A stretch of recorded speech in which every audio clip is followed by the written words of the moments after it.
भारत 24 और मैं हूं आपके साथ ज्योति कनौजिया। आइए रुक करते हैं खबर की ओर। इस राजभवन में महामहिम राज्यपाल जी के सानिध्य में हम सबको गुरु तेग बहादुर जी महाराज की 401वीं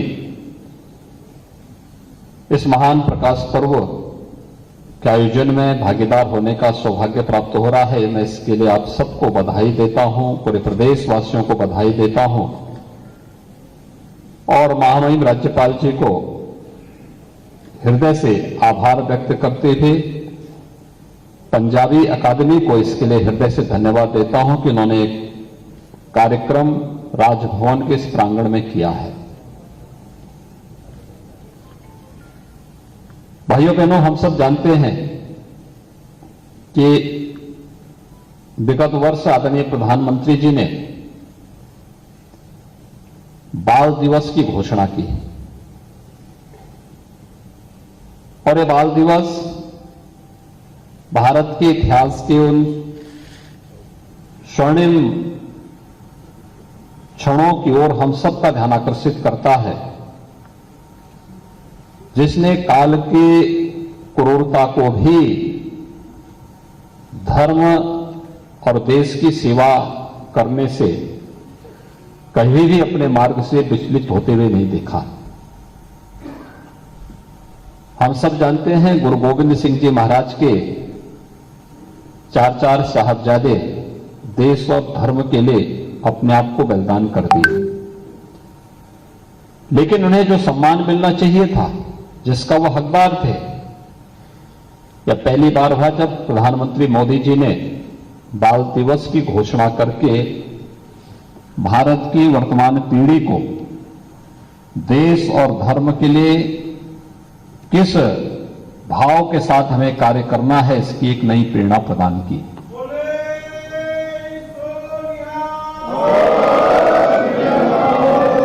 यह हम सबका सौभाग्य है कि जब हम भारत के इतिहास का अवलोकन करते हैं, भाइयों बहनों, विकास की बात बहुत होती है और विकास के साथ हमें सतत रूप से आगे भी बढ़ना चाहिए। दुनिया में जहां कहीं भी प्रगति हुई है उसको देखना, उसके अनुरूप अपने आप को तैयार करना ये बुरी बात नहीं है। हम मंगल ग्रह तक की यात्रा आज कर रहे हैं, नए नए अनुसंधान हो रहे हैं, इंटरनेट ऑफ थिंग्स की बात होने लग गई है। आर्टिफिशियल इंटेलिजेंस के माध्यम से दुनिया बहुत आगे बढ़ चुकी है, लेकिन इन सब के साथ हम सबको याद रखना होगा कि इतिहास को विस्मृत करके हम आगे नहीं बढ़ सकते। इतिहास के गौरवशाली क्षण हमें आगे बढ़ने की प्रेरणा प्रदान करते हैं, तो इतिहास की गलतियां भी हमें उसका परिमार्जन करने का एक अवसर भी प्रदान करता है। हम जब किसी कार्य को करते हैं, आज भी ये व्यवस्था है कि उसकी सोशल इंपैक्ट स्टडी कराते हैं। हम समाज अध्ययन से अपने आप को दूर नहीं कर सकते। कहीं किसी भू विशेष का, क्षेत्र विशेष का ज्योग्राफिकल मैपिंग करनी हो तो वही कर पाएगा जिसने भूगोल का अध्ययन किया हो, ज्योग्राफी का अध्ययन किया हो। हम उससे अपने आप को अलग कैसे कर सकते हैं? आपने यहां पर भी कीर्तन सुन रहे थे, ये सभी तो हमें भक्ति की धारा के साथ जोड़ने का एक अभिनव प्रयास है जो हमें भक्ति के माध्यम से हमारे अतीत के साथ जोड़ता है, तो हमारी भारी कार्य योजना को बनाने के लिए भी प्रेरित करता है। ये सभी चीजें जब एक साथ जुड़ेंगी, आगे बढ़ेंगी, तब देश और समाज प्रगति के पथ पर अग्रसर होकर के अपनी भावी योजना को भी बढ़ाता है। और सिख गुरुओं का इतिहास भारत की विजय का उसी गाथा को प्रमाणित करता है। गुरु नानक देव जी से विशुद्ध भक्ति की धारा जो प्रारंभ हुई, विशुद्ध भक्ति की धारा जो प्रारंभ हुई, वह जब देश और समाज की आवश्यकता पड़ी तो उसे शक्ति पुंज बनने में भी कोई देर नहीं लगी। मैं तो बार बार इस बात का उल्लेख करता हूं, जब हम लोग काशी विश्वनाथ मंदिर का दर्शन करते हैं तो काशी विश्वनाथ मंदिर को स्वर्ण मंडित करने का कार्य अगर किसी ने किया था तो महाराजा रणजीत सिंह ने किया था।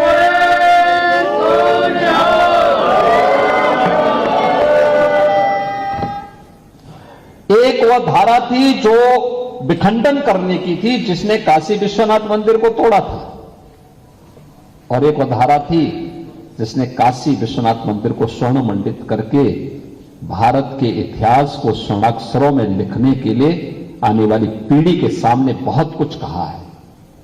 कहीं भी महाराजा रणजीत सिंह या उनके वंशज या किसी सिख ने कभी ये नहीं कहा कि ये हमने किया, क्योंकि उसने जो अपना धर्म माना है, और जब व्यक्ति किसी कार्य को धर्म मानता है तो उसके लिए दावा नहीं करता है, दावेदारी उसकी नहीं होती है, वो तो एक कर्तव्य मान करके उस पथ पर आगे बढ़ पड़ता है।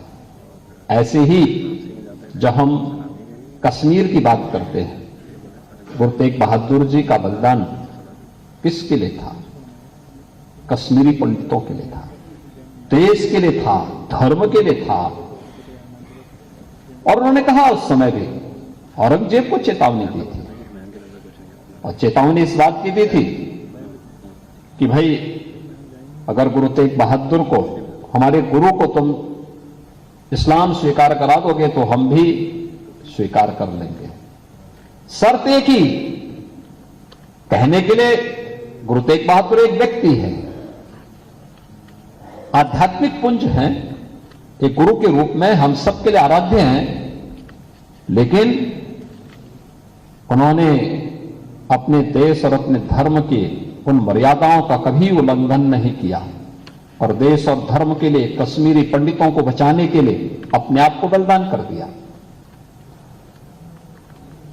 और आज जब गुरु तेग बहादुर जी की बात आएगी, सिख गुरुओं की बात आएगी, गुरु गोविंद सिंह जी महाराज की बात आएगी, गुरु गोविंद सिंह जी महाराज के 4 साहबजादों के बलिदान की बात आएगी,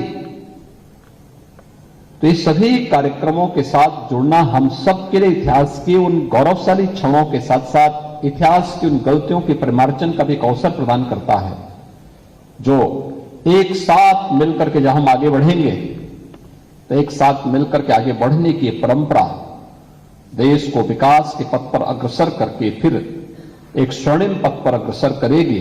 और आज राजभवन का एक कार्यक्रम उस दिशा में एक अभिनव प्रयास है। मैं इसके लिए राज्यपाल महोदय का हृदय से आभार व्यक्त करता हूं कि उन्होंने बड़ी सहृदयता के साथ पंजाबी अकादमी के इस प्रस्ताव को स्वीकार करते हुए आज गुरु तेग बहादुर जी महाराज की इस पवित्र 401वें प्रकाश पर्व को इस भव्यता के साथ यहां पर आयोजित करने के इस कार्यक्रम में स्वयं भी अपने व्यस्त कार्यक्रमों से इस कार्यक्रम में वे स्वयं भी उपस्थित हैं।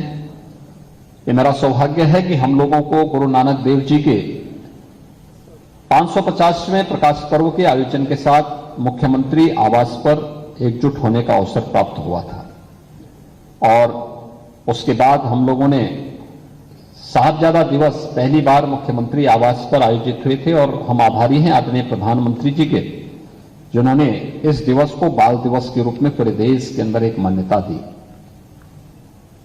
लखनऊ में हमारा याह्यागंज का जो गुरुद्वारा है, गुरु तेग बहादुर जी की स्मृतियों से और गुरु गोविंद सिंह जी महाराज के बचपन की स्मृतियों से जुड़ा हुआ है। मैं स्पेशली पटना गया था, मैं पटना साहिब के दर्शन करने के लिए, कि किन परिस्थितियों में उस कालखंड में भी कैसे गुरु गोविंद सिंह जी महाराज का जन्म वहां पर होता है, कैसे बचपन में उनको वहां से उनकी सवारी लखनऊ में आती है, अलग अलग स्थानों से होती हुई फिर निकलती है, और आज भी स्मृति हमारे पास जुड़ी हुई है। कहीं किसी सरदार बलदेव सिंह गोलक को जल छिड़कने की आवश्यकता नहीं पड़ी, ईश्वर ने कहा कि चलिए हम साहब जब यात्रा अंदर प्रवेश कर गई तो उसके बाद फिर इंद्र भगवान ने अपना कार्य भी शुरू किया। हमारे यहाँ तो हमेशा किसी भी पवित्र कार्य के पहले था कि भाई कहीं किसी सरदार बलदेव सिंह गोलक को जल छिड़कने की आवश्यकता नहीं पड़ी। ईश्वर ने कहा कि चलिए हम पहले ही प्रसाद से सब ठीक कर लें। आपने देखा होगा सब कितने दिनों से हम बारिश के इंतजार कर रहे हैं, लेकिन आज ये कार्यक्रम यहां पर होना था। लखनऊ में बारिश होनी शुरू हो गई, कितनी शानदार बारिश हुई है, मौसम भी खुशनुमा हो गया और हम इस अवसर पर यहां पर इस आयोजन के साथ आयोजित कर रहे हैं। कहीं कोई भय नहीं, कहीं कोई चिंता नहीं, हर ओर उत्साह है, उमंग है। इसलिए क्योंकि ये परंपरा हमारी अपनी परंपरा है।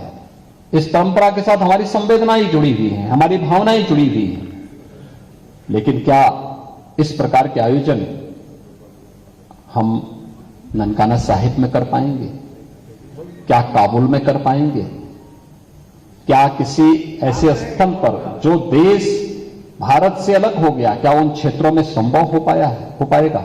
बहुत कठिन है। और इसलिए हम सबको इस बारे में ध्यान रखना होगा कि सिख गुरुओं का जो बलिदान था वह देश और धर्म दोनों के लिए समान रूप से था और वह हमें निरंतर एक नई प्रेरणा प्रदान करता है।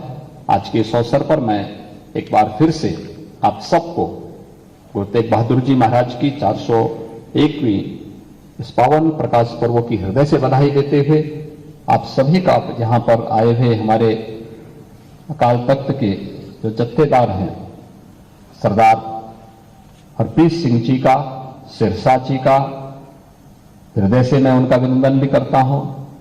मैं यहां पर पंजाबी अकादमी से जुड़े हुए हमारे जितने भी पदाधिकारी हैं, इन सबको हृदय से धन्यवाद देता हूं और विश्वास व्यक्त करता हूं इस प्रकार के आयोजन होने चाहिए। आज इन्होंने यहां पे अपने पंजाबी अकादमी से जो कार्य, इन्होंने रचनात्मक कार्य किए हैं और पंजाबी को लोक भाषा के रूप में प्रचलित करने के लिए क्या कुछ होना है, इसके बारे में भी इन्होंने कुछ प्रकाशन यहां पर किए हैं और प्रकाशन का यहां पर विमोचन और उसकी एक साइट भी महामहिम राज्यपाल जी के द्वारा यहां पर अभी आप सबके सामने लॉन्च की गई है।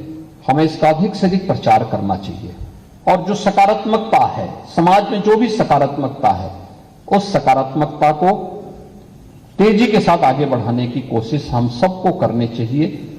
हर व्यक्ति को सीखना चाहिए। मुझे लगता है कि गुरुमुखी सीखने में किसी को भी कोई दिक्कत नहीं होनी चाहिए, क्योंकि ये तो एक पवित्र भाषा है, पवित्रता का प्रतीक है। अपने देश, अपने धर्म, अपनी भाषा, इन सब पर हमें गौरव की अनुभूति करनी चाहिए। और मैं यह कार्यक्रम उत्तर प्रदेश सूचना विभाग ने उस पुस्तिका का यहां पर प्रकाशन करके पंजाबी अकादमी को दिया है। इसका विस्तार हो और तेजी के साथ इसको हम पाठ्यक्रम के साथ जोड़ सकें, इस दिशा में हमें प्रयास करना चाहिए। आज के इस अवसर पर एक बार फिर से मैं आप सबको यहाँ पे स्वामी हमारे निर्मल अखाड़ा के स्वामी रामेश्वरानंद जी भी आए हैं। काफी दिनों के बाद मेरी इनसे मुलाकात हो रही है, क्योंकि बीच में यद्यपि स्वयं डॉक्टर है और अच्छे प्रतिष्ठित चिकित्सक रहे हैं, बाद में संत हो गए। संत का बाना उन्होंने धारण किया, जागरण के कार्यक्रम के साथ जुड़ गए, वृहद अभियान के साथ जुड़े। पंजाब, हरियाणा, राजस्थान, हिमाचल, उन सभी क्षेत्रों में निरंतर धार्मिक जागरण के अभियान के साथ जुड़े रहते हैं। आज उनका जब मैं यहां देखा उनको, आज तो मैं स्वयं भौचक था कि मुझे लगता है कि मेरी कई वर्षों के बाद उनसे मुलाकात हो रही है। मेरी उनसे मुलाकात पंजाब, हरियाणा और राजस्थान में ही हुआ करती थी। आज वे यहां पर वे भी इस कार्यक्रम के साथ जुड़े हैं और भी हमारे कई यहां पर पुराने जो ऐसे मित्र हैं जिनके साथ अक्सर हमारी मुलाकात होती थी, वे आज यहां पर उपस्थित हुए हैं। मैं इस अवसर पर उन सब का भी हृदय से अभिनंदन करते हुए महामहिम राज्यपाल जी के प्रति आभार व्यक्त करता हूं और आप सबको इस अवसर पर बधाई देते हुए इस पवित्र आयोजन को हमें निरंतरता प्रदान करनी। खबर में बस इतना ही। मिलते हैं दूसरी खबर में। V news Bharat 24